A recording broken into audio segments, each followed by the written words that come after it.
बिंद में सिंध समाया रे साधो, बिंद में सिंध समाया। आप जानते हैं बिंद किसको कहते हैं? दीवार पर एक छोटा सा बिंदु बना दीजिए तो दिखेगा तो, लेकिन पूछिए कितना लंबा है, कितना चौड़ा है, आपके लिए उत्तर देना बहुत कठिन हो जाएगा। उसी तरह से इस समस्त सृष्टि को, अनंत ब्रह्मांडों के इस समूह को बिंदु कहा गया है। परमात्मा की तुलना सागर से की गई है, अनंत सागर जिसका और छोर कहीं पता नहीं है। आप खंभात चले जाइए, सूरत चले जाइए, वहां से समुद्र दिखाई देता है। आप समुद्र के एक किनारे पर खड़े होकर देखें कि दूसरा किनारा कहीं नहीं दिखाई पड़ेगा, क्योंकि सागर की अनंत जलराशि में आपकी दृष्टि पूरी तरह लांघ नहीं सकती है। यदि यह कहा जाए कि एक छोटे से बिंदु में जिसकी लंबाई चौड़ाई बताना कठिन होता है, अनंत सागर समाया हुआ है, तो आपको अजीब सा लगेगा। जानते हैं ये ब्रह्मांड कितना बड़ा है? हम अभी अशोक जी का प्रवचन आप सुन रहे थे, हमारी पृथ्वी जैसी 13 लाख पृथ्वियां सूर्य में समा सकती है, और हमारी आकाश गंगा का यह सबसे छोटा सूर्य है। हमारी आकाश गंगा जैसी करोड़ों आकाश गंगाएं हैं। इस आकाश गंगा में हमारे सूर्य जैसे करोड़ों सूर्य हैं। आप सोचिए इस ब्रह्मांड का विस्तार कितना है। और जितना हम जानते हैं, करोड़ों गैलेक्सियों वाली इस अनंत सृष्टि को, ये समस्त सृष्टि का केवल 12% है।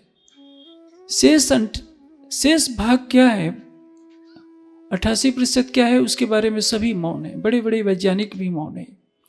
और यह समस्त सृष्टि कहां से पैदा हुई है? उसी परमात्मा के आदेश से पैदा हुई है। लेकिन जब कहा जाता है कि अनंत परमात्मा इस सृष्टि में समाया है, शब्दों का अर्थ क्या होगा?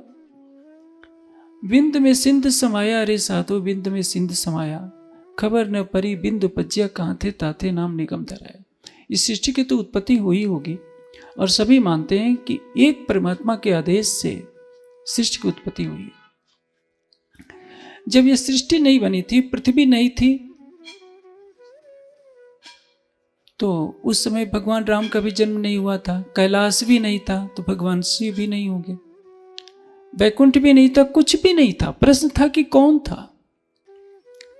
वेद के नास्ति सूक्त में बताया गया है कि जब सूर्य चंद्रमा आकाश नहीं थे, पंचभूत नहीं थे, कुछ भी नहीं था, तो केवल एक परमात्मा था, तम असि तमसाम गूढ़म अग्रे। लेकिन दुर्भाग्य है कि यह हिंदू समाज, जिसके अंदर सृष्टि का सबसे पहले ज्ञान अवतरित हुआ 1,96,08,53,000 वर्ष पहले, अपने मूल वेदों को नहीं पढ़ता, उपनिषदों को नहीं पढ़ता, दर्शन शास्त्रों को नहीं पढ़ता, और तो और योगेश्वर श्री कृष्ण ने कुरुक्षेत्र के मैदान में जो गीता का अनमोल ज्ञान दिया, उसको भी पढ़ना नहीं चाहता। सुन भी लेता है तो कहता है कि हम नहीं मानते, हम वही मानेंगे जो हमें परंपरा से सुनने को मिल रहा है। गीता में योगेश्वर श्री कृष्ण क्या कहते हैं? पुरुषः स परः पार्थ भक्त्या लव्यस्तु अनन्या। जो परमात्मा है वो कौन है? परम पुरुष, उत्तम पुरुष। गीता में 3 पुरुषों की विवेचना की गई है। प्रथम पुरुष, उत्तम पुरुष। प्रथम पुरुष क्या है? क्षर पुरुष। क्षर से परे क्या है? अक्षर। और अक्षर से परे क्या है? उत्तम पुरुष तुन्य परमात्मा इति उदाहरता। क्षर पुरुष किसको कहते हैं? क्षर है सर्वाणि भूतानि। जो कुछ दृश्य अदृश्य दिखाई दे रहा है, जो काल के गाल में समा जाने वाला है, वो क्षर पुरुष है। और जिसके आदेश से क्षर की रचना होती है, वो अक्षर है। कुटस्थो अक्षर उच्यते। आकाश में सूर्य चमक रहा है, पृथ्वी पर कीचड़ हो, उससे उसका कोई लेना देना नहीं, वो चमकता ही रहेगा। पृथ्वी पर अंधेरा भी होता है, उजाला भी होता है, लेकिन सूर्य, जब पृथ्वी पर घनघोर अंधेरा छाया होता है, सूर्य तब भी जगमगा रहा होता है अपने प्रकाश से। इसलिए उसको कुटस्थ कहा जाता है कि जो अक्षर है, प्राणियों के सुख दुख द्वंद्वों से उसका कोई लेना देना नहीं है। न दुखी होता है, न सुखी होता है, वो तो अपने निज स्वरूप पे स्थित रहता है। लेकिन गीता कहती है कि जो परमात्मा है उत्तम पुरुष तु अन्य परमात्मा इति उदाहरता। परमात्मा इन सबसे परे है, क्षर अक्षर से परे है, उत्तम पुरुष। लेकिन क्या गीता को पढ़ने वाले जो भी सज्जन हैं इस बात को मानने के लिए तैयार होंगे कि हम केवल एकमात्र उत्तम पुरुष अक्षरातीत की भक्ति करें? क्योंकि गीता कहती है पुरुष स परः पार्थ भक्त्या लभ्यस्तु अनन्यया। अनन्य का अर्थ क्या होता है? जिस तरह से पतिव्रता का एक ही पति होता है, जैसे देखिए उसका देवर भी घर में रहता है, जेठ भी घर में रहता है, पड़ोसियों से भी बात करेगी, ससुर का भी सम्मान करेगी, लेकिन पति तो किसी को नहीं बना सकती, उसका पति केवल एक ही रहेगा। इसलिए आत्मा का पति केवल एक सच्चिदानंद परमात्मा है। उस अनन्य भाव से पुरुष से परः पार्थ भक्त्या लभ्यस्तु अनन्या, अनन्य परा प्रेम लक्षणा भक्ति से जो उस सच्चिदानंद परमात्मा की आराधना करता है, प्रेम करता है, वही उसको प्राप्त करता है। लेकिन मैं समझता हूं 90% हिंदू समाज गीता के इस कथन को सुन तो लेगा लेकिन मानेगा नहीं, क्योंकि वो कहेगा कि जो हम करते आए हैं वही करेंगे, हम गीता को नकार देंगे। उपनिषद कहेंगे एकम एव अद्वितीयम, परमात्मा एक है, उसके समान न कोई दूसरा था, न है, न कभी होगा। लेकिन कहेंगे कि नहीं, ये तो हमारी परंपरा चली आ रही है, क्योंकि हमने जो वेद का उपदेश है मूल एक सच्चिदानंद परमात्मा की भक्ति, उससे हमने किनारा कर लिया। अलंकार व्याख्या आपको क्यों बताई गई? अभी आपने सुना गणेश जी का अर्थ क्या होता है। अभी शादी विवाह जब चलते हैं तो पौराणिक व्यक्तियों को कहा जाता है कि देखो भाई, गणेश जी का पूजन नहीं करोगे तो सब अशुभ हो जाएगा। अरे भाई, गणेश कोई देवता नहीं है। शंकर जी के 2 पुत्र हैं, कार्तिकेय और गणेश जी, लेकिन गणेश गणपति का अर्थ भी परमात्मा होता है। जो वेदों में नाम थे वही नाम सभी ऋषि मुनियों ने रखे। जब सृष्टि पैदा होती है कश्मीर के क्षेत्र में, मानसरोवर के क्षेत्र में, मानसिक सृष्टि, तो उस समय जो भी ब्रह्मा विष्णु शिव जो भी प्रकट हुए नारायण के संकल्प से सभी ने वेद में आए हुए नाम को रखा। किसी ने अपना नाम शिव रखा, किसी ने विष्णु रखा, किसी ने कुछ रखा। वे हमारे आदरणीय हैं, महान पुरुष हैं, हम उनकी संतान हैं, लेकिन हम उनको देवतुल्य माने। देवता किसको कहते हैं? जिसमें दिव्य गुण होता है। हम देवता की पूजा करते हैं, डर करके करते हैं कि नहीं करेंगे तो हमारा कुछ नाश हो जाएगा।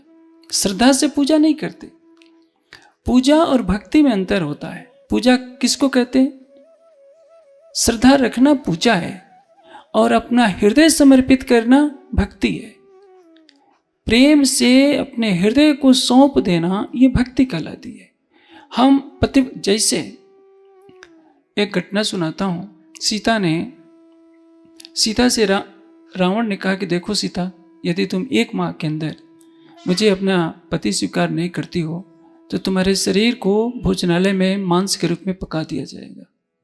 सीता कहती है कि रावण, चाहे कुछ भी हो जाए, मेरे लिए राम के अतिरिक्त संसार के सभी पुरुष या तो पुत्र हैं या भाई हैं या पिता। राम का स्थान कोई नहीं ले सकता। यदि सीता राम के अतिरिक्त किसी अन्य को अपना प्रीतम नहीं बना सकती, तो जिसने संपूर्ण जगत को उत्पन्न किया है, सबका पालन करने वाला है, परमात्मा तो एक ही है। किसी भी ग्रंथ को पढ़ेंगे तो ये नहीं कहा जाएगा कि परमात्मा 2 3 4 है। वेद ने क्या कहा है? न द्वितीयो न तृतीयो न चतुर्थो अपि उच्यते। 2 नहीं, 3 नहीं, 4 नहीं, परमात्मा क्या है? उसके समान कोई न था, न है, न होगा। न त्वान वान अन्यो, वेद कहते हैं कि हे परमात्मा, तेरे जैसा कोई नहीं है। वही मैं कह रहा था, जिनसे हमें ज्ञान प्राप्त होता है, मार्गदर्शन प्राप्त होता है, वे हमारे लिए पूज्य हैं, महान हैं। हम उनके पदचिन्हों पर चलें। मर्यादा पुरुषोत्तम राम जैसा कोई सृष्टि में नहीं हुआ जो धर्म का पालन करता है।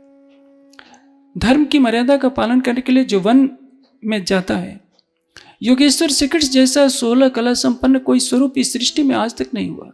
उनकी बराबरी किसी से नहीं की जा सकती। हम योगेश्वर श्री कृष्ण के पद चिन्हों पर चलें। कुर्वन् एव कर्माणि कार्य करते हुए अनासक्त भाव से संसार में रहें। ये उपदेश योगेश्वर श्री कृष्ण ने दिया था। भगवान शिव को देखिए, संसार से समस्त नाता तोड़कर गुफा में बैठे हैं, कैलाश के ध्यान में संलग्न हैं। शंकर जी की पूजा क्या है? हम उनके पद चिन्हों पर चलें, हम भी संसार की ममता छोड़कर। आप कहीं जंगल में जाएंगे तो कुछ पैसे रखेंगे कि पता नहीं कल भोजन मिलेगा कि नहीं। शंकर जी के पास 1 रुपया भी नहीं है। आप जाकर उनसे मांगते तो है कि हमको धन दे दो। जिससे मांगते हैं उन्होंने सारे संसार को ठुकरा रखा है। वो गुफा में बैठे हैं, न धन है न खाने के लिए कोई फल का भी संग्रह नहीं कर रखा है। समाधि में बैठे हैं, किसकी खोज में? उसी परमात्मा की खोज में। महेश्वर तंत्र जो नारद पंचरात्र से लिया गया है, उसमें भगवान शिव कहते हैं कि हे उमा, सच्चिदानंद परमात्मा को जानने के लिए मैंने जो दिव्य वर्षों की समाधि लगाई, 5000 दिव्य वर्षों की, यह जानने के लिए कि क्षर अक्षर से परे उत्तम पुरुष कौन है। आप सोचिए, भगवान शिव स्वयं समाधि लगाते हैं। योगेश्वर श्री कृष्ण जब संध्या दूत बनकर के जा रहे होते हैं, संध्या समय हो जाता है, तो रथ को रोक करके संध्या करते हैं, परमात्मा का ध्यान करते हैं। मर्यादा पुरुषोत्तम राम प्रतिदिन ध्यान करते हैं, सीता प्रतिदिन ध्यान करती है। जब राम वन जा रहे होते हैं तो उस समय माता कौशल्या हवन कर रही होती है।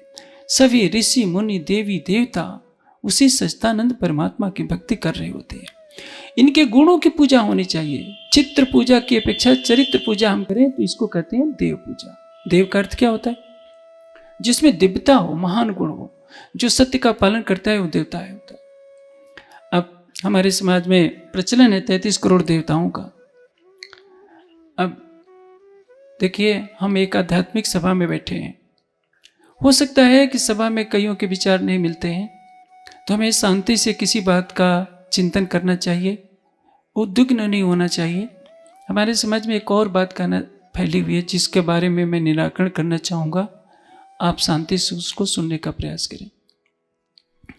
जैसे जो महापुरुषों से भूल होती है उसका खामियाजा जन समूह उठाता है, क्योंकि जन समूह को सभी ग्रंथों का ज्ञान नहीं होता। उसको तो जो बताया जाएगा बेचारा वो करेगा। जैसे एक बात मैं कहना चाहूँगा और सबसे पहले निवेदन कर देता हूँ कि सभी लोग शांति से सुने और इस पर विचार करेंगे। गायत्री मंत्र,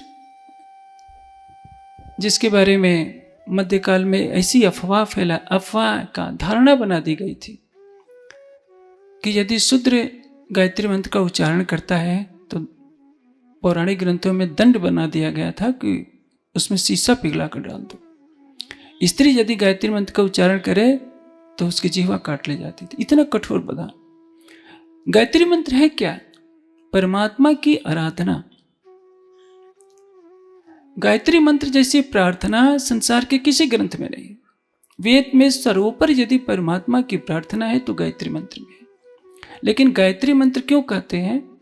गायत्री छंद में लिखे होने से इसको गायत्री मंत्र कहते हैं। इसमें किसकी आराधना है? सविता। इस मंत्र का देवता क्या है? सविता। देवता किसको कहते हैं? जो मंत्र का प्रतिपाद्य विषय है। सविता या सावित्री मंत्र कहते हैं। और सविता और सावित्री में क्या अंतर है मैं आपको बताता हूं। परमात्मा को किसी भी लिंग के बंधन में नहीं बांधा जा सकता। आप ये कहेंगे कि परमात्मा केवल पुरुष है, यह भी उचित नहीं। परमात्मा स्त्रीलिंग, पुल्लिंग, नपुंसक लिंग सब में है, क्योंकि वो सभी बुद्धि के सभी बंधनों से परे है वो। इसलिए परमात्मा का नाम स्त्रीलिंग में भी होगा, पुल्लिंग में भी होगा, नपुंसक लिंग में भी होगा। सविता का अर्थ होता है सृष्टि को उत्पन्न करने वाला परमात्मा। सविता का स्त्रीलिंग में शब्द क्या होगा? सावित्री। इसलिए गायत्री में, गायत्री छंद में लिखी हुई जो प्रार्थना है, सृष्टि को उत्पन्न करने वाले, पालन करने वाले उस परमात्मा की स्तुति है, जिसको सविता कहिए या सावित्री कहिए। अब हुआ क्या?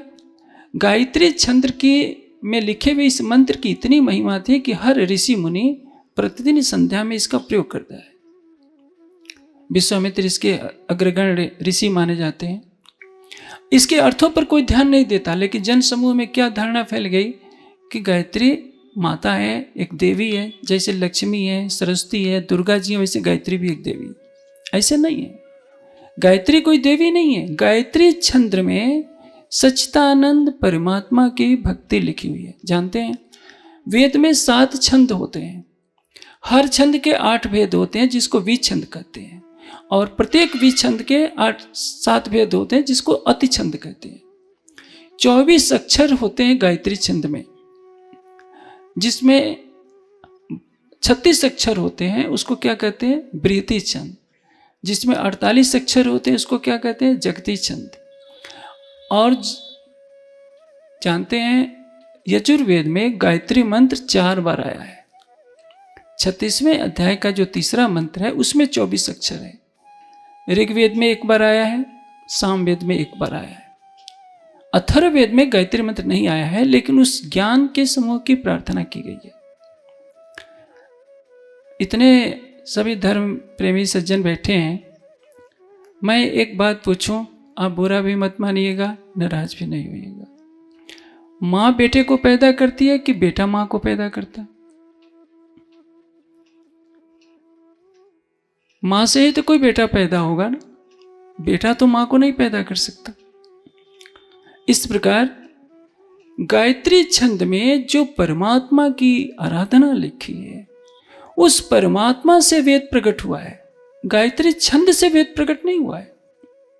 आप सोचिए, गीता में योगेश्वर क्या कहते हैं, छंदसाम गायत्री, मैं छंदों में गायत्री हूं। 7 छंदों में गायत्री छंद को उन्होंने श्रेष्ठता का पर्याय बताया। जैसे 36वें अध्याय में जो गायत्री मंत्र बोला है उसमें भूर्भुवः स्वः से शुरुआत होती है। ओम अपनी तरफ से जोड़ा जाता है क्योंकि परमात्मा का वाचक नाम होता है। भूर्भुवः स्वः जो है शेष 5 जगहों पर नहीं है। यजुर्वेद में 3 जगहों पर नहीं मिलेगा, सामवेद में भी नहीं मिलेगा, ऋग्वेद में भी नहीं मिलेगा। तो इसको क्या कहेंगे, निश्चित गायत्री। इसको पूर्ण गायत्री मंत्र नहीं कहेंगे। शेष जगह तत्सवितु वरेण्यम से प्रारंभ होता है। अब इसका अर्थ मैं बता देता हूं सरल तरीके से, जिससे सबको समझ में आ जाए। भूर्भुवः स्वः का अर्थ क्या होता है, सतचित आनंद। तत् का अर्थ होता है वह, सवितु का अर्थ होता है वही सविता, सवितु का अर्थ होता है सृष्टि को उत्पन्न करने वाले प्रकाशकों का भी प्रकाशक। वरेण्यम का अर्थ क्या होता है, वर्ण करने योग्य। ये वरेण्यम शब्द ध्यान में रखने हैं। वेद क्या कह रहा है, एकमात्र परमात्मा ही वर्णीय है। एक परमात्मा के सिवा अन्य किसी की भक्ति नहीं कर सकते। ये वेद का उपदेश है। यदि हमें सच्चे हिंदू हैं तो हिंदू धर्म का तो मूल धर्म ग्रंथ वेद है। हम वेद की अवहेलना करते हैं। मनु ने क्या कहा है, नास्तिको वेद निंद का। जो वेदों की निंदा करता है वह नास्तिक होता है। लेकिन आज का 70% हिंदू समाज वेद का उल्लंघन करने को तैयार है। वो कहता है कि नहीं, जो हमको बताया जाएगा हम वही करेंगे, वेद में क्या लिखा है। क्योंकि 90% ने तो वेद आंखों से देखा नहीं, बेचारा पालन क्या करेगा, पढ़ेगा ही नहीं, क्या पालन करेगा। मैं वही बात कह रहा हूं। जैसे ही एक युवा कन्या पति का वर्ण करती है, उसी तरह से आत्मा का वर्णीय पति कौन है, केवल परमात्मा। वर्णीयम इसलिए कहा गया है।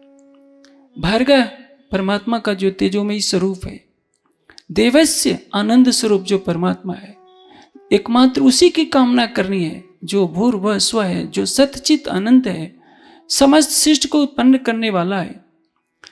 देवस्य धीमहि, उस परमात्मा का जो तेजोमयी स्वरूप है, भर्ग है, उसको हम धारण करें। वह हमारी बुद्धि को उत्तम गुण कर्म स्वभाव में प्रचोदयात प्रेरित करे। जो सच्चित आनंद स्वरूप है, समस्त सृष्टि का उत्पादक है, आनंद स्वरूप है, उस परमात्मा के तेजोमय स्वरूप को हम धारण करें और वह परमात्मा हमारी बुद्धि को उत्तम गुण कर्म स्वभाव में प्रेरित करे। इसमें किसी देवी का वर्णन कहां से आ गया। लेकिन जगह जगह मूर्तियां बन जाती हैं तो साधारण आदमी यही सोचता है कि गायत्री कोई माता है, कोई देवी है। अब वहां भी अक्षत फूल से पूजा शुरू हो जाती है। भाई आप सोचिए वेद क्या कह रहे हैं। किसी शब्द को वास्तव में न समझने के कारण, जैसे अलंकार व्याख्या में आपने सुना होगा, गणपति का वास्तविक अर्थ न समझने से सब लोगों ने कैसी कैसी धारणाएं बना ली। महाराष्ट्र में, गुजरात में क्या होता है, एक एक शहर में करोड़ों करोड़ों रुपया गणेश पूजा में समाप्त कर दिए जाते हैं। यदि इस धन से बड़ी बड़ी पाठशालाएं खुल जाएं, गुरुकुल खुल जाए, पुस्तकालय खुल जाए, विश्वविद्यालय खुल जाए तो समस्त हिंदू समाज में ज्ञान फैलाया जा सकता है। लेकिन 10-12 दिन पूजा करेंगे, फिर ले जाकर गणेश जी की मूर्ति को पानी में बहा देंगे। लेकिन इस हिंदू समाज को कौन समझाएगा कि यदि तुम वेदों से विपरीत चलोगे, उपनिषदों से विपरीत चलोगे, गीता से विपरीत चलोगे, तुम भटक जाओगे। और इसी का परिणाम हुआ कि 1000 वर्ष तक यह देश गुलामी की दास्तां से जकड़ा रहा। मैं कह रहा था, गायत्री मंत्र में सविता की आराधना है, सावित्री की आराधना है। गायत्री देवी की आराधना नहीं है। गायत्री छंद में सविता मंत्र लिखा हुआ है, शिष्ट को उत्पन्न करने वाले परमात्मा की स्तुति लिखी हुई है। तो ये गायत्री मंत्र में, गायत्री छंद में लिखे हुए होने के कारण इसको गायत्री मंत्र कह दिया गया। तो जो तत्व ज्ञान से रहित थे उन्होंने गायत्री मंत्र बोलना शुरू किया, फिर गायत्री की देवी बना ली। अब क्या कहते हैं कि गायत्री मंत्र से चारों वेद प्रकट हुए हैं। वेद में कहीं नहीं लिखा। वेद में क्या लिखा है? तस्मात् यज्ञात् सर्वभूता ऋचा समानि जग्रे छंदांस यज्ञु तस्मात् यजु तस्मात् अजाय। उस परमात्मा से ऋग्वेद, यजुर्वेद, सामवेद, अथर्ववेद प्रकट हुए। आप बताइए, वेद में गायत्री मंत्र लिखा है तो वेद से गायत्री मंत्र निकला है कि गायत्री मंत्र से वेद निकला है? गायत्री मंत्र में जिस परमात्मा की आराधना है उस परमात्मा के अनंत ज्ञान सागर से वेद प्रकट हुए हैं, न कि गायत्री मंत्र ने, गायत्री देवी ने वेद प्रकट नहीं किया है। भटकाव कहां से होता है? अथर्ववेद में एक मंत्र आता है, अस्तुता मया वरदा वेद माता प्रचोद्यंताम पावमानि द्विजानाम आयु प्राणम पशुम कीर्तिम द्रमणम ब्रह्मवर्चस्तम मयम दत्वा ब्रजत ब्रह्मलोकम। अब इसमें वेद माता शब्द आ गया है तो सामान्य अर्थ करने वालों ने क्या कर दिया? देखिए, वेद माता तो लिखा है, अस्तुता मया वरदा वेद माता। वेद माता गायत्री है और उससे ये वेद प्रकट हुए हैं और वह वेद हमें आयु प्राण पशु कीर्ति देने वाले हैं, ब्रह्मलोक ले जाने वाले हैं। ये अर्थ नहीं होता है। परमात्मा को आप ज्ञान की माता कहिए, परमात्मा को आप माता कहिए। त्वं ही माता पिता सत्कृतो बभूवित। माता कहिए, पिता कहिए। आप तो सामान्य संस्कृत जानने वाले भी बोला करते हैं, गीता को पढ़ने वाले भी बोलते हैं कि तुम्हें माता चपता तुम्हें बंधु चस्खा तुम्हें। ये बिल्कुल सही बात है। परमात्मा रूपी परमात्मा को माता माने, पिता माने, सब ठीक है। उस परमात्मा से ये वेद रूपी अथाह ज्ञान की राशि प्रकट हुई है, जिसको हम धारण करते हैं तो वह वेद ज्ञान हमें आयु प्राण पशु कीर्ति यश और ब्रह्म ज्ञान देकर भवसागर से पार कराते हैं। ये अर्थ है। वेद माता का तात्पर्य क्या है? वेद वैदिक ज्ञान रूपी माता जो अखंड परमात्मा से प्रकट हुआ है। इसलिए अलंकार की व्याख्या को हमें समझना होगा। मैं थोड़ा सा देवी देवता, वो देवता के बारे में बताता हूँ। 33 करोड़ देवताओं की बात आती है। 33 करोड़ देवता क्या है? ये हमारे देश में कभी जनसंख्या 33 करोड़ थी। यहाँ का कोई व्यक्ति मिथ्या नहीं बोलता था, झूठ नहीं बोलता था, पाप नहीं करता था, चोरी नहीं करता था, जुआ नहीं खेलता था, कोई शराबी नहीं था, कोई मांसाहारी नहीं था। अश्वपति की सभा में 5 ऋषि पहुंचते हैं। प्रश्नोपनिषद में प्रसंग है। राजा उनको धन भेंट करना चाहते हैं, ऋषि लेने से मना कर देते हैं। राजा को लगता है कि हाँ, ये खजाने से आया है, तो सोच रहे हैं कि इसमें गलत लोगों का भी धन होगा, तो उसको लेने से मना कर रहे हैं। अश्वपति भरी सभा के बीच में खड़े हो जाते हैं और हाथ उठाकर कहते हैं कि मेरे राज्य में एक भी चोर नहीं है, ना मैं अस्तेने जनपद। मेरे राज्य में कोई चोर नहीं है, कोई नास्तिक नहीं है, कोई शराबी नहीं है, कोई मांसाहारी नहीं है। अब सोचिए, जिस राज्य का राजा ही ब्रह्मज्ञानी हो, उस राज्य की प्रजा क्यों नहीं वैसे उस मार्ग पर चलने वाली होगी। इसलिए इस देश में चोरी करना, झूठ बोलना, ये सपने की बातें थी। ये पाप कर्म नहीं होते थे। जो धर्म का आचरण करता है उसको देवता कहते हैं। इसलिए एक धारणा बना दी गई कि जो इस देवभूमि में पैदा हुआ है देवता के समान है। दूसरा इसका अर्थ क्या होता है?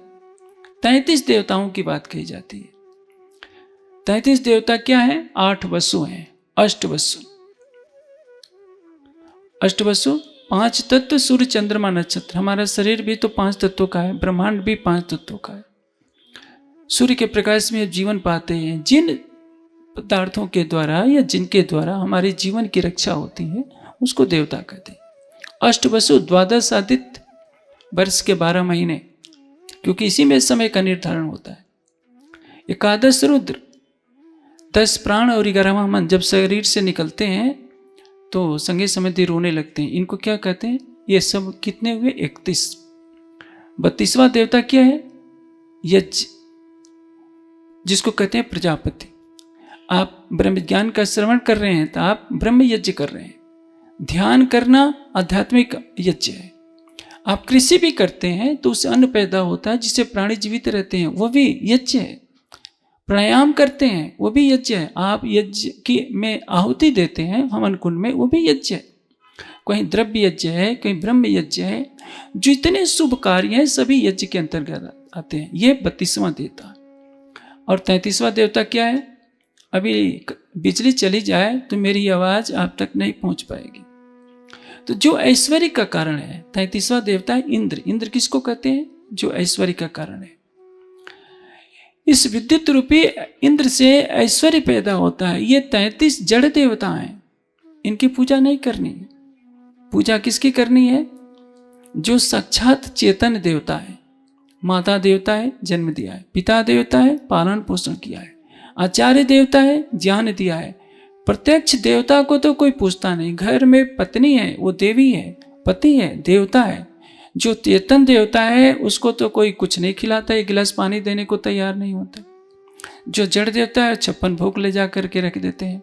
तो ये समझना होगा देवता किसको कहते हैं और परमात्मा किसको कहते हैं। परमात्मा की भक्ति देवता भी करते हैं। ये तो मैंने संक्षेप में आपको कहा, इसलिए कि जब तक हम एक परमात्मा पर निष्ठा नहीं रखेंगे कि परमात्मा कौन है, कहाँ है। अभी आपने थोड़ा सा सुना कि विंद में सिंध समाया, रे साधो विंद में सिंध समाया। मैं संक्षेप में इस पर प्रकाश डालता हूं। दुनिया से पूछिए परमात्मा कहाँ है। जैसे सारे संसार में किसी भी पंथ में जाइए, वेद के विद्वान के पास जाइए, कुरान के विद्वान के पास जाइए, बाइबल के विद्वान के पास जाइए, संत वाणी को पढ़ने वालों के पास जाइए, सभी परमात्मा की स्तुति करते हैं। लेकिन उनसे पूछा जाए परमात्मा कहाँ है तो क्या बताएंगे? परमात्मा तो कण-कण में है। प्रश्न यह है कि परमात्मा क्या इस सृष्टि के कण-कण में है? अभी आप बताइए। सूर्य आकाश में चमक रहा है, सूर्य के प्रकाश से हमारा जीवन है, लेकिन क्या हम सूर्य में हैं और सूर्य हमारे अंदर है? दुनिया क्या कहती है? सूरज में अंधेरा है। अंधेरा क्या किसको कहते हैं? जगत को, माया को। सूर्य में अंधेरा है और अंधेरे के कण-कण में सूरज छिपा है। कभी संभव है? आधी रात जब हो जाएगी तो आधी रात के अंदर आप सूर्य को देखने चाहेंगे तो कहीं भी नहीं मिलेगा। लेकिन दुनिया का यही ब्रह्म ज्ञान है, वो संसार के कण-कण में परमात्मा का को मानता है। कण-कण में क्या है? जैसे मेरे सामने आपको ये माइक दिख रहा है, माइक्रोफोन, ये बहुत अच्छा काम कर रहा है। तो मैं क्या कहूँगा कि जिस इंजीनियर ने इस माइक को बनाया है बहुत अच्छा है। इस माइक के अंदर उस इंजीनियर की कला कुशलता दिखाई दे रही है। सृष्टि के कण-कण में आप देखिए, बड़ा से बड़ा नास्तिक हो, केवल अपने शरीर की संरचना जान जाए, ब्रह्मांड तो दूर की बात है, और ब्रह्मांड सूक्ष्म रूप से आपके शरीर के रूप में उपस्थित है, तो शायद बड़ा से बड़ा नास्तिक भी आस्तिक हो जाएगा। लेकिन इस शरीर की संरचना, हमारी आंखों की संरचना, मस्तिष्क की संरचना, और तो और छोड़िए, इस अनंत सृष्टि को बनाने वाला अनंत ज्ञान का स्वामी है।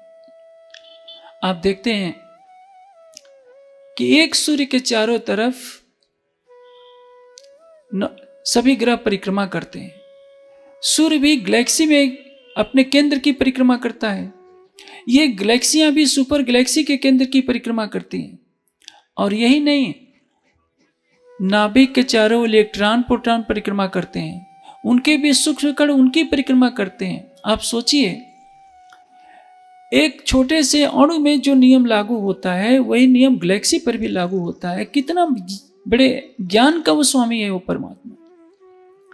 हमने उस परमात्मा को एक शालिग्राम और शिवलिंग तक सीमित कर दिया। हमने उस परमात्मा को 4 दीवारियों के अंदर कैद कर दिया। हम उसको खिलाने देते हैं कि हम नहीं खिलाएंगे तो हे परमात्मा तुझे भी भूखा रहना पड़ेगा। प्रेम में कहें तो बात ठीक होती है, लेकिन हमने तो उसको आश्रित बना दिया। हम प्राण प्रतिष्ठा करने लगे, उस परमात्मा को जानने का प्रयास नहीं किया। लेकिन आज का जो विषय है, मैं अपने विषय पर आता हूं। क्या इस सृष्टि के कण में परमात्मा है? तो जब सृष्टि के कण में परमात्मा है तो सृष्टि में पाप क्यों है, अज्ञान क्यों है, दुख क्यों है, अशांति क्यों है, मृत्यु क्यों है? लोहे के टुकड़े को आग के अंदर आप रख दीजिए तो लोहा थोड़ी देर के बाद अग्नि जैसा दबकने लगता है। सारी सृष्टि के कण में जब परमात्मा ही परमात्मा है तो सारी सृष्टि भी तो परमात्मा के समान सर्वज्ञ होनी चाहिए। अज्ञानता किसी के अंदर नहीं होनी चाहिए। किसी के मन में काम क्रोध मद लोभ अहंकार नहीं होना चाहिए। किसी को मरना नहीं चाहिए, किसी को दुखी नहीं होना चाहिए। फिर नरक में कौन रहेगा? जब सारी सृष्टि में परमात्मा है तो इतने सभी धर्म प्रेमी बैठे हुए हैं, क्या कोई भी नरक चलना चाहेगा? क्योंकि नरक में भी तो परमात्मा ही है, मलमूत्र में भी परमात्मा ही होना चाहिए। उससे घृणा क्यों होती है? ब्राह्मण जो कर्मकांडी कोई होगा वो किसी दलित को देखकर, भंगी को देखकर मुंह सिकोड़ता है, अरे मेरे पास नहीं बैठे, मेरी थाली को छू देगा तो मेरा धर्म नष्ट हो जाएगा। क्यों घृणा होती है? क्या उसके अंदर परमात्मा नहीं है? गीता में श्री कृष्ण कहते हैं, विद्या विनय संपन्ने ब्राह्मे गविहस्तिन सुनिचय वे सोपाके च पंडिता समदर्शिना। पंडित कौन होता है? जिसको ब्राह्मण में, गाय में, कुत्ते में, चंडाल में भेद प्रतीत न हो। हम ब्रह्म ज्ञान की बातें करेंगे कि सर्वत्र ही ब्रह्म है। आप सुनिए, थोड़ी सी भूल समाज को अंधकार में भटका देती है। परमात्मा की सत्ता कण कण में है। कण कण में परमात्मा का अखंड स्वरूप नहीं है। जैसे सूर्य का प्रकाश इस पृथ्वी पर आ रहा है तो पृथ्वी के आधे भाग को प्रकाशित कर रहा है, सर्वत्र उसका प्रकाश है। लेकिन स्वयं सूर्य इस पृथ्वी पर आ जाए तो क्या होगा? पृथ्वी का अस्तित्व सूर्य के समान हो जाएगा। उसी तरह से परमात्मा क्या है? सत्यम ज्ञानम अनंतम ब्रह्म। और ये जगत क्या है? असत जड़ और दुख। वो सत्य है, जगत असत्य है। वो चेतन है, जगत जड़ है। वो आनंद का स्वरूप है, जगत दुख का स्वरूप है। असत जड़ और दुख के कड़कड़ में सतचित आनंद व्यापक नहीं हो सकता। उसकी गरिमा व्यापक है, उसकी महिमा व्यापक है, उसकी कलाकृति, उसकी कला व्यापक है। जब हम उसकी महिमा का अनुभव करते हैं तो क्या कहते हैं कि इसमें तो परमात्मा के अतिरिक्त अन्य कोई नहीं ये कर सकता, तो परमात्मा यही है। आप सोचिए, परमात्मा का एक गुण है सर्वज्ञ। वो सब कुछ सर्वज्ञता लिए हुए, अल्पज्ञ नहीं है कि परमात्मा कहीं बैठा हो, हम कहीं कमरे में पाप कर दें और परमात्मा को पता न चले। तो विद्वानों ने सोचा कि सर्वज्ञ वही होगा जो सर्वव्यापक होगा, और जो सर्वव्यापक होगा वो सूक्ष्म से सूक्ष्म होगा। इसलिए उनको विवश होकर निराकार कहना पड़ा, उनको विवश होकर मानना पड़ा कि जो परमात्मा है इस सृष्टि के कण कण में होगा तभी तो सर्वज्ञ होगा। उसको सर्वज्ञ सिद्ध करने के लिए सर्वव्यापक करना पड़ेगा। परमात्मा किसी स्थान में बंधा हुआ नहीं है, वो सर्वव्यापक भी है, लेकिन कहाँ? प्रकृति से परे। अभी आपने गायत्री मंत्र जो सुना उसमें क्या कहा गया है? वरेण्यम भर्गः। एक मंत्र आता है, कहीं भी आप किसी तीर्थ स्थान में जाएंगे, हरिद्वार जाइए, काशी जाइए, तो जो आपका पूजन कराएगा, जो पुरोहित कहिए, पंडा कहिए, पूर्व सूक्त का एक मंत्र बहुत बोलेगा, उस मंत्र की कुछ शब्दों से सारी विषयों का समाधान हो जाएगा, लेकिन बेचारा बोलने वाला भी नहीं जानता कि इसका भाव क्या है। वेदमेतम पुरुषम महांतम आदित्य वर्ण तमसा परस्तात्। बस आधे मंत्र को पूरा हिंदू समाज जान जाए तो सारे झगड़े मिट जाएंगे। महानतम पुरुष कौन है? वेदमेतम पुरुषम महानतम आदित्य वर्ण तमसा परस्तात्। स्वरूप कैसा है? आदित्य वर्ण, अखंड स्वरूप, अनंत सूर्यों के समान वो प्रकाशमान है परमात्मा। कहाँ है? तमसा परस्तात्, तमस के परे। कौन है वह? महानतम पुरुष, जिससे श्रेष्ठ न कोई हुआ था, न कोई है और न कोई हो सकेगा। मैं पूरा मंत्र नहीं बोल रहा हूं, मैं आधा मंत्र बोल रहा हूं। वेदमेतम पुरुषम महानतम आदित्य वर्ण तमसा परस्तात्। बस आधे मंत्र को पूरे हिंदू 1 अरब हिंदुओं को पढ़ा दीजिए। यदि 1 अरब हिंदू इस आधे मंत्र का अर्थ समझ लेते हैं, जीवन में उतार लेते हैं, तो उनका जीवन धन धन हो जाएगा। लेकिन ऐसा नहीं करेंगे, क्योंकि धर्म का स्वरूप किसको व्यतीत होता है? जो अर्थ और कामना से परे हो। धर्मस्य तत्त्वम निहितम गुहायाम। धर्म के तत्व को जानना कठिन है। धर्म की चादर ओढ़ना सरल है, लेकिन धर्म के स्वरूप में स्थित होना कठिन है। इसलिए इस मंत्र की व्याख्या जानते हुए भी जो धर्म के अग्रगण्य होंगे कभी समाज को बताना नहीं चाहेंगे कि एकमात्र जो महानतम पुरुष, उत्तम पुरुष अक्षरातीत है। जैसे कि मैंने अभी गीता में कहा, गीता का उदाहरण देते हुए, गीता में योगेश्वर क्या कहते हैं? यस्मात् क्षरात् अतीतो हम अक्षरात् अपि च उत्तमः वेदे च लोके अस्मिन् प्रार्थिता पुरुषोत्तमः। जिस क्षर से परे अक्षर है और अक्षर से परे उत्तम पुरुष अक्षरातीत है, मैं उससे ही परमात्मा जानता हूं। क्या आप लोग यहाँ गीता के इस कथन को मानेंगे? सुन लेंगे, हो सकता है मानने को तैयार न हो। यदि मानते हैं तो धन्यवाद है, लेकिन पूरा जनसमूह घूम करके आएगा कि हमारे तो परंपरा से अमुक देवी की पूजा होती है, अमुक की पूजा होती है। अभी मैं कुछ दिनों पहले गुजरात में एक स्थान पर गया था, वहाँ उमिया देवी का मंदिर बनाया, पता नहीं कितने करोड़ के खर्चे से। अब 18 पुराणों में देखिए, मुझे नहीं लगता उमिया देवी का नाम आएगा। हाँ, लक्ष्मी का एक रूप माना जाता है। लक्ष्मी का अर्थ क्या है ये उनको नहीं पता, लेकिन और करोड़ों रुपए लगा दिए, उतने में तो न जाने कितने विश्वविद्यालय बन जाते, गुरुकुल कांगड़ी जैसे, और न जाने कितने हजारों बच्चों को विद्वान बनाया जा सकता था। लेकिन नहीं, उमिया देवी, खोड़ियार देवी, मैं किसी की भावना को आहत नहीं करना चाहता, लेकिन कह रहा हूं कि जो हमारे मूल धर्म ग्रंथ हैं उसकी आधी पंक्ति को भी कोई मानने के लिए तैयार नहीं, कि जो आदित्य वर्ण है, तमसा परस्तात् है, तमस के परे है, उसकी हम आराधना करें। एक बात देखिए, कोई श्रद्धा से मूर्ति बनाता है तो कहता है कि क्या इस मूर्ति में भगवान नहीं है? है, मूर्ति में भगवान है, लेकिन मूर्ति तो भगवान नहीं है, क्योंकि मूर्ति को तो आपने पैदा किया है।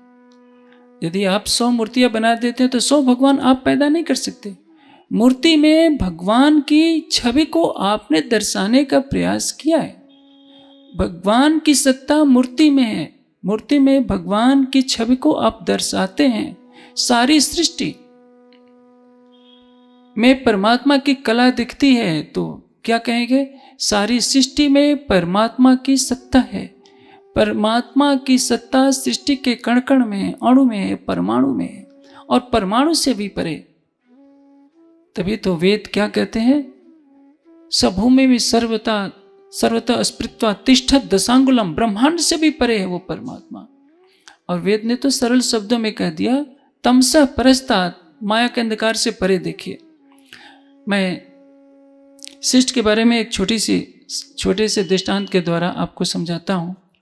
क्षर और क्षर और उत्तम पुरुष के द्वारा तब पता चलेगा यथार्थ में कि परमात्मा इस क्षर में है कि क्षर से परे उस तेजोमयी धाम में है जहां सूर्य नहीं, चंद्रमा नहीं, विद्युत नहीं, अग्नि नहीं।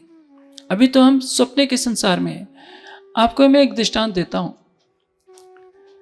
आप में कोई अंतरिक्ष यात्री तो नहीं है, लेकिन यदि आप हवाई जहाज से भी बहुत ऊंचाई पर जब आपका हवाई जहाज 34,000 फुट की ऊंचाई पर उड़ रहा हो, तब आपको हो सकता है थोड़ा कुछ आभास हो कि जब ये सूर्य छिप जाता है तो चारों तरफ क्या होगा। जैसे अभी कुछ घंटों के बाद रात हो जाएगी, रात्रि में चारों तरफ अंधकार पैदा हो जाएगा। तो ये जो अनंत सृष्टि दिखाई दे रही है, करोड़ों सूर्य, करोड़ों अरबों नक्षत्र दिखाई दे रहे हैं, कहाँ दिखाई दे रहे हैं? अंधकार के ही तो अंदर है। जैसे इतने बड़े टेंट को आपने लगाया है, इसमें कहीं कहीं फूल वाले चित्र दिखाई दे रहे हैं, उसी तरह से अंधकारमयी ये संसार है। और अंधकारमयी संसार में जगह जगह टिमटिमाते हुए ये तारे जो दिखाई दे रहे हैं, वैसे ये प्रकाश के स्रोत है। इस सृष्टि के एक छोर से दूसरे छोर तक किसी नक्षत्र का प्रकाश पहुंच नहीं पाता, इतनी बड़ी सृष्टि है। और इस समस्त सृष्टि को क्या कहा गया है? बिंदु। परमात्मा कितना अनंत विस्तार वाला होगा। परमात्मा की ज्ञान शक्ति अनंत है, दृष्टि शक्ति अनंत है, प्रेम की शक्ति अनंत है, सौंदर्य की शक्ति अनंत है, आनंद की शक्ति अनंत है, सब कुछ उसका अनंत है। इसलिए परमात्मा को समझने के लिए हमें सूक्ष्म दृष्टि का आधार लेना होगा, निष्पक्ष हृदय का आधार लेना होगा, रूढ़िवादिता से परे होना होगा, सांप्रदायिक कट्टरता से परे होना होगा। तब समझ में बात आती है कि परमात्मा कहाँ से है।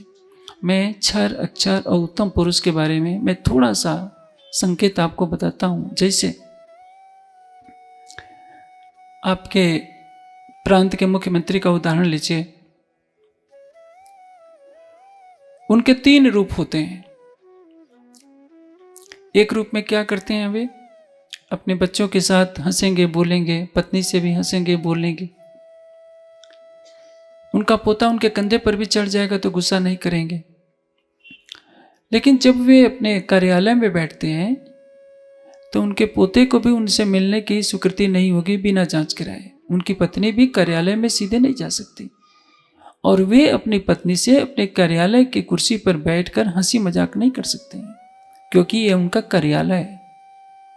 घर में कुछ भी करें, हंसी मजाक करें, लड़ाई झगड़ा करें, लेकिन जो कार्यालय होता है उसका एक नियम होता है। उस नियम का उल्लंघन करने का अधिकार न राष्ट्रपति को है, न प्रधानमंत्री को है, न मुख्यमंत्री को है, किसी को भी नहीं। एक और रूप है, जब वो सो जाते हैं तो सोते समय सपना देखने लगते हैं। सपना देखते देखते वे अरावली के जंगल में चले जाते हैं, जहाँ सीधे एक बाघ से सामना हो जाता है। तो क्या करते हैं? भय के मारे बिस्तर छोड़कर भागने लगते हैं। बगल में लेटी हुई पत्नी हाथ पकड़ लेती है कि कहाँ भाग रहे हो? बड़बड़ाते हुए कहते हैं कि अरे बाघ आ गया। कहती है कि सो जाओ, बाघ नहीं है, सपना देख रहे हो।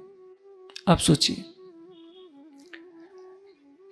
प्रधानमंत्री तो अपने निवास पर बिस्तर पर सो रहे हैं, बाघ कहाँ से आ गया? क्योंकि उस स्वप्न में बाघ आया। वे स्वप्न में कहीं गए थे, शरीर वहीं पर है।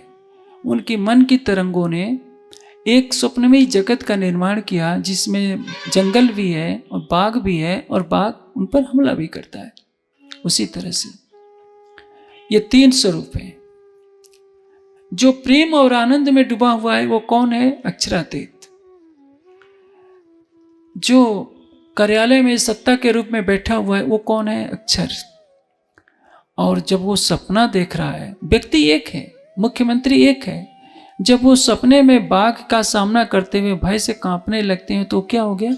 आदि नारायण। नारायण किसको कहते हैं? आपो नारा इत्युक्ता। आपा कहते हैं मोह सागर को, उसी को कहते हैं नार। नार में जिसका निवास है, ता यदस अयनामिति नारायण अस्मृत। नारायण किसको कहते हैं?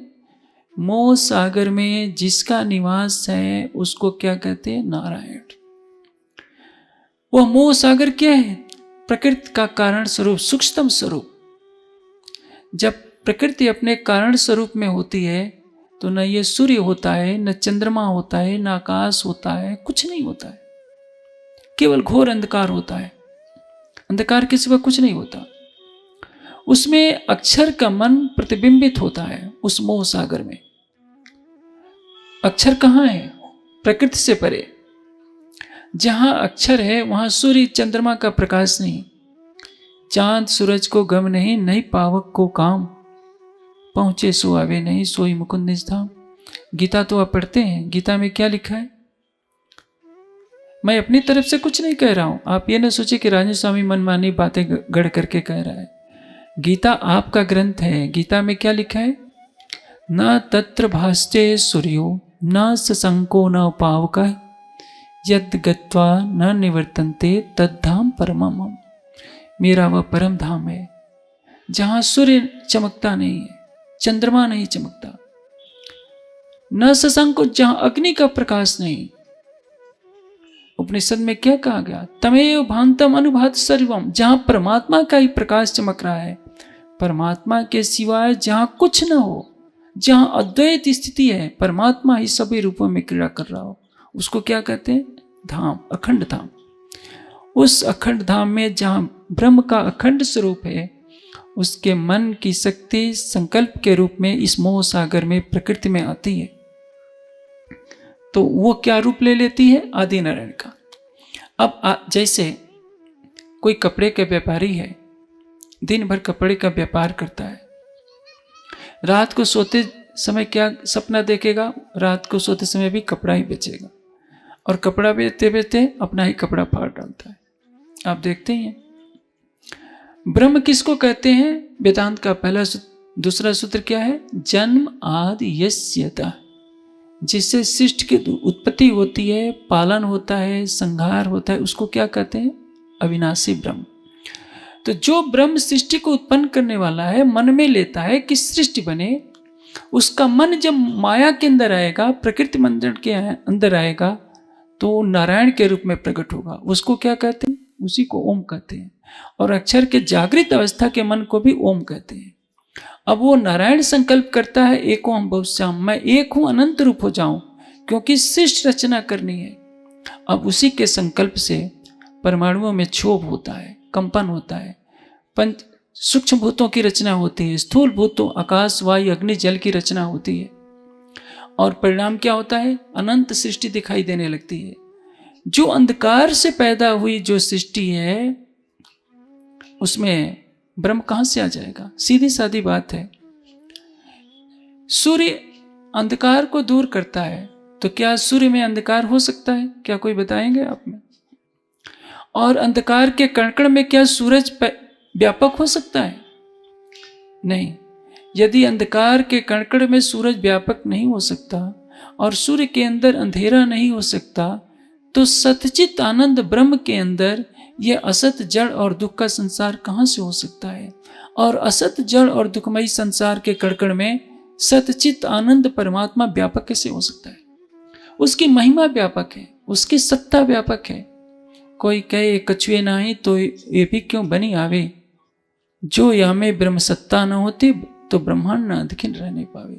परमात्मा की सत्ता के बिना इस सृष्टि का एक क्षण भी अस्तित्व नहीं रह सकता, क्योंकि सृष्टि बनी ही कहां से है? उसके संकल्प से परमाणुओं में कंपन हुआ है, क्षोभ हुआ है, जिसके कारण पंचभूतों की रचना हुई है, सृष्टि का आविर्भाव हुआ है। सृष्टि को बनाया उसने है। अब देखिए, मेरे हाथ में एक घड़ी है, क्या घड़ी को बनाने वाला घड़ी के अंदर बैठा है? घड़ी की कारीगरी इसमें दिखाई देती है बनाने वाले की घड़ी के अंदर।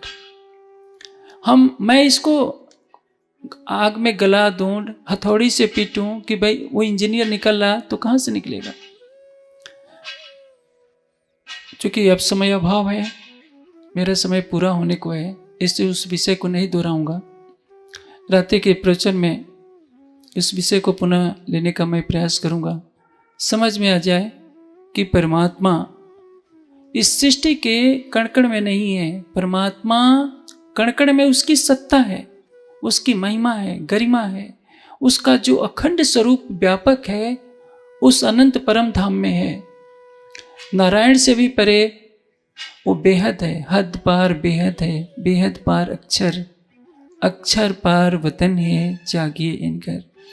अभी आप जो प्रवचन में बार बार प्राणनाथ प्यारे की जय सुनते हैं, प्राणनाथ का अर्थ क्या होता है? जो हमारे जीवन का आधार है, जो इस समस्त सृष्टि का आधार है, अनंत ब्रह्मांडों का जो आधार है, उसको कहते हैं प्राणनाथ, और वो हमें अतिशय प्यारा है, इसलिए हम जयकारे में भी क्या बोलते हैं, प्राणनाथ प्यारे की जय। किसी देवी देवता या महापुरुष का नाम नहीं है। जिसकी कृपा से ये अनंत ब्रह्मांड पैदा हुआ है, जिसकी कृपा की छत्र छाया में हम ज्ञान का ग्रहण कर रहे हैं, आप सोचिए, उसकी वाणी कहती है कि भाई रे ब्रह्म ज्ञानी ब्रह्म दिखलाओ, तुम सकल में साई दिख्या, ये संसार सकल है सुपना, तो तुम पार ब्रह्म क्यों बिख्या। ये सारा संसार स्वप्नवत है। स्वप्न में वास्तविकता को कैसे देखते हैं, सत सुपने में क्यों कर रहे, सत्य साई है न्यारा, तुम पार ब्रह्म सो परच्या नहीं, तो क्यों उतरोगे पारा। जब सब जगत ही ब्रह्म रूप है, सृष्टि के कणकण में परमात्मा समाया है, तो आप मुक्ति की आशा क्यों करते हैं, स्वर्ग क्यों जाना चाहते हैं, वैकुंठ क्यों जाना चाहते हैं, परम धाम की इच्छा क्यों करते हैं। क्योंकि सारी सृष्टि ही तो परम धाम है। लेकिन ऐसा नहीं है, परम धाम कहाँ है, माया से परे। इसलिए वेद ने क्या कहा, तमसः परस्तात कहा, माया के अंधकार से परे सूर्य रहेगा। जैसे अंधकार से परे सूर्य है, उसी तरह से माया के विकारों से परे परमात्मा है। जब तक हम प्रकृति मंडल में भ्रमण करते रहेंगे, परमात्मा का आभास हमें नहीं हो सकता। प्रकृति के कण कण में उसकी सत्ता को हमें समझना होगा। इसलिए अभी तो समय अभाव होता है। रात्रि के कार्यक्रम में हम आगे की विवेचना करने का प्रयास करेंगे। आपके मन में जो भी संशय है, मैं आग्रह करूंगा कागज पर लिख करके पहुंचा देंगे। सच्चिदानंद परब्रह्म की कृपा से उन प्रश्नों का समाधान करने का प्रयास किया जाएगा। ज्ञान तो एक सागर होता है, ज्ञान में कोई पूर्णता को प्राप्त नहीं करता।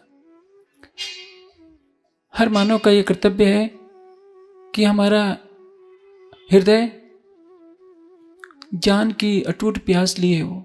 हमें नहीं समझना चाहिए कि हम ही सब कुछ जानते हैं। इसलिए यदि हमारे अंदर ज्ञान की प्यास रहेगी, सत्य को जानने की जिज्ञासा रहेगी, तो सत्य हमारे हृदय में रहेगा। इसलिए वेदांत का पहला सूत्र होता है अथातो ब्रह्म जिज्ञासा। ब्रह्म को जानने की, देखने की जिज्ञासा रखनी चाहिए। सांप्रदायिक कट्टरता से कभी भी ब्रह्म का अनुभव नहीं हो सकता, परमात्मा का अनुभव नहीं हो सकता।